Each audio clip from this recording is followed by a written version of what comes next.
بسم اللہ الرحمن الرحیم۔ السلام علیکم۔ دیور کالی گھوڑی کی سواری کرنے کا شوقین تھا۔ میری گھوڑی بھی کالی تھی۔ روز کہتا، بھابھی آپ کی گھوڑی پر کب سواری کروں گا؟ میں بچہ سمجھ کر چپ کر جاتی اور شرم کے مارے اسے کچھ نہ کہتی، مگر ایک رات ایمرجنسی بن گئی۔ دیور کو بولا تو کہنے لگا، بھابھی پہلے کالی گھوڑی۔ اس رات میرے ہوش اڑ گئے، جسے بچہ سمجھ بیٹھی تھی وہ۔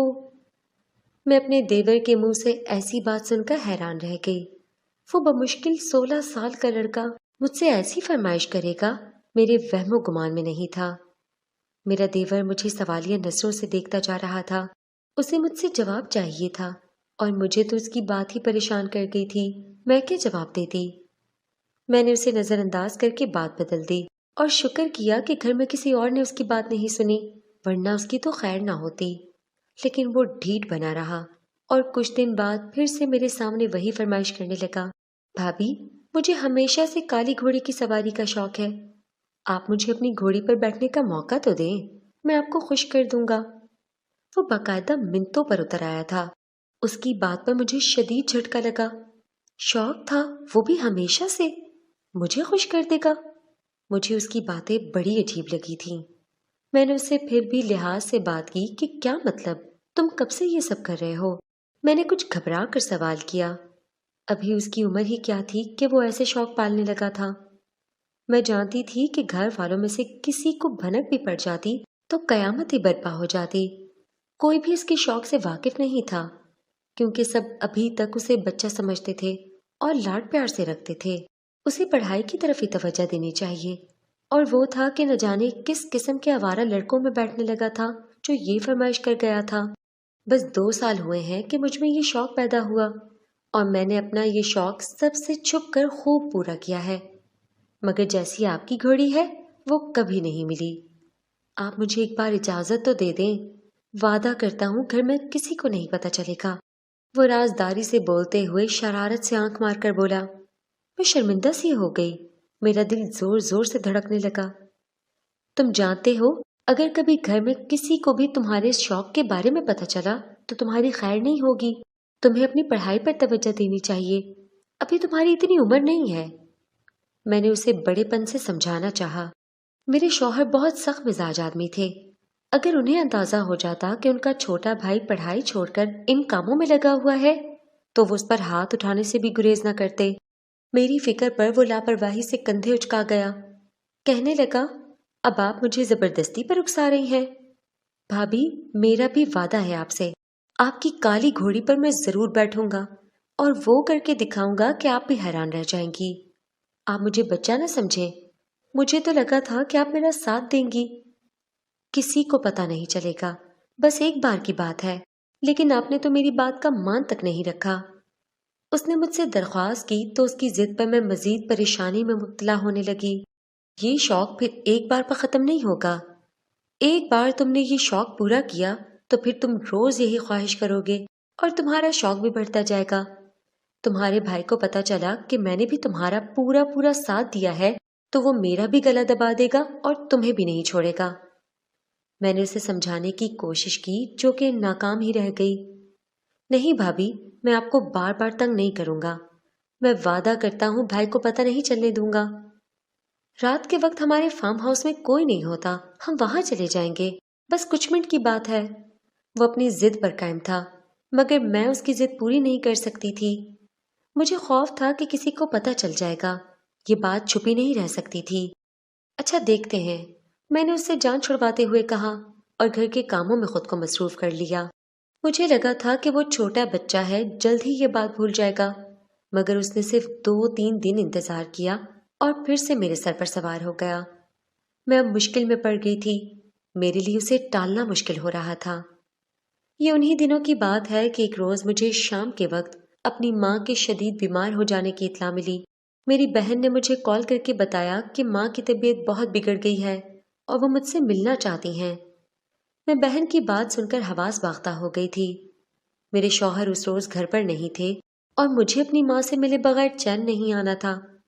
ایسے ایمرجنسی کے موقع پر مجھے اپنے دیور کا خیال آیا۔ میں نے اپنے شوہر سے کال کر کے اجازت لی تو انہوں نے بھی اجازت دے دی کہ میں ان کے چھوٹے بھائی کے ساتھ جا کر اپنی ماں سے ملاؤں۔ میں نے اپنے دیور سے جا کر درخواست کی کہ وہ مجھے میری ماں سے ملوانے لے چلے، وہ بہت بیمار ہیں۔ میرے دیور نے میری مجبوری سنی تو اس کی آنکھیں چمک اٹھیں۔ اس نے بدلے میں فوراً اپنی شرط رکھ دی۔ ٹھیک ہے بھابھی، میں آپ کو لے جاؤں گا، مگر پہلے کالی گھوڑی کی سواری، پھر کوئی اور کام۔ اس نے موقع سے فائدہ اٹھاتے ہوئے کہا۔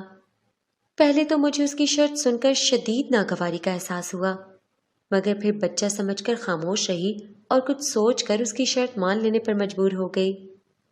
اگر کوئی اور موقع ہوتا تو میں اکیلی چلی جاتی، مگر شام کے وقت میں اکیلی نہیں جا سکتی تھی۔ اگر اب اکیلی چلی بھی جاتی تو میرے شوہر بعد میں غصہ کرتے اور میرا بھی نہ جانا بھی ممکن نہیں تھا۔ میں نے فوراً حامی بھر لی۔ وہ مجھے لے کر گھر سے نکلا اور اپنے گھر سے کچھ فاصلے پر بنے چھوٹے سے فارم ہاؤس پر لے گیا۔ اسے پہلے اپنا شوق پورا کرنا تھا اور پھر مجھے میری ماں کے گھر لے جاتا۔ میں ڈری ہوئی تھی کہ یوں شام ڈھلے کسی نے ہمیں یہاں دیکھ لیا تو مسئلہ کھڑا ہو جائے گا۔ میرا دیور پرجوش تھا۔ اس رات اپنے دیور کی تیز رفتاری دیکھ کر میرے تو ہوش اڑ گئے۔ جسے میں بچہ سمجھتی رہی، اس نے تو میری آنکھیں کھول دی تھیں۔ میری جب شادی ہوئی تو میرا وہ دیور گھر بھر کا لاڈلا اور چھوٹا تھا۔ سب کو ہی وہ چھوٹا بچہ لگتا تھا۔ اس کے لیے ہر وقت خاص احتیاط اور پرواہ کی جاتی تھی۔ میرے شوہر اور ان کے بڑے بھائی میرے چھوٹے دیور کو ہر کام سے دور رکھتے اور صرف پڑھا رہے تھے۔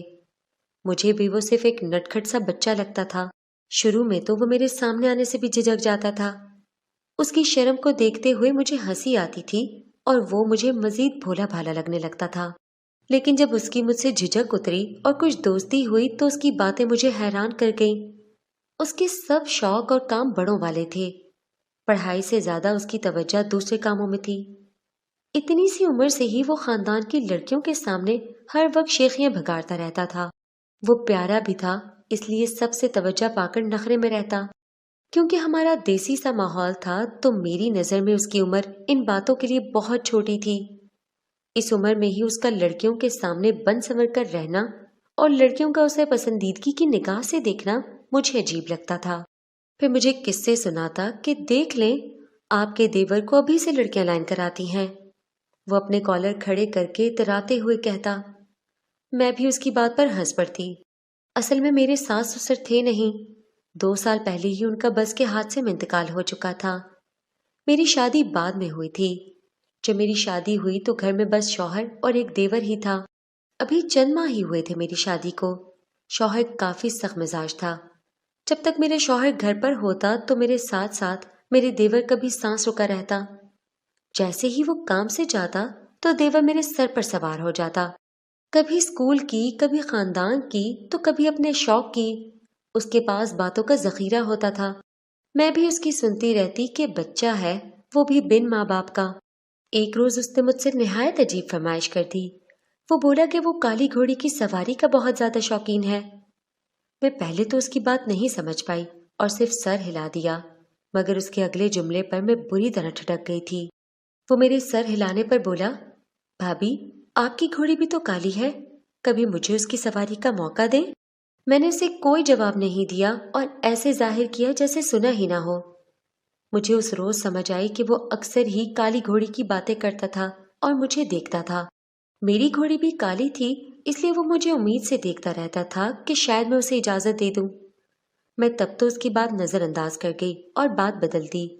میں نہیں چاہتی تھی کہ اس کا شوق گھر کے کسی اور فرد کے کانوں میں پڑے۔ مجھے خوف تھا کہ سب یہ نہ سمجھ بیٹھیں کہ کالی گھوڑی کی طرف اس کی توجہ میں نے دلائی ہے۔ مجھے یقین تھا کہ میرے سخت مزاج شوہر کو مجھ پر شک ہوتا تو وہ مجھے مار ڈالتے کہ میں ان کے چھوٹے بھائی کو بگاڑ رہی ہوں۔ مجھے لگا کہ میرا دیور میرا جواب نہ پا کر خاموش ہو جائے گا اور دوبارہ مجھ سے ایسی بات نہیں کرے گا، مگر وہ کالی گھوڑی کی سواری کا بہت زیادہ شوقین نکلا تھا۔ جب موقع ملتا مجھ سے منتیں کرنے لگتا، میں اسے بچہ سمجھ کر مسکرا کر ٹال دیتی۔ کچھ دن مزید گزر گئے تو وہ ضد پر اتر آیا۔ دن رات میرے گرد چکر لگاتا اور میری کالی گھوڑی کی سواری کے لیے اجازت طلب کرتا رہتا۔ میں اسے ٹال ٹال کر اور بہانے بنا بنا کر تھک گئی تھی، کیونکہ میری وہ کالی گھوڑی بہت نخریلی اور بدتمیز تھی۔ اپنے اوپر بیٹھنے والے شخص کو پل میں نیچے گرا دیتی تھی۔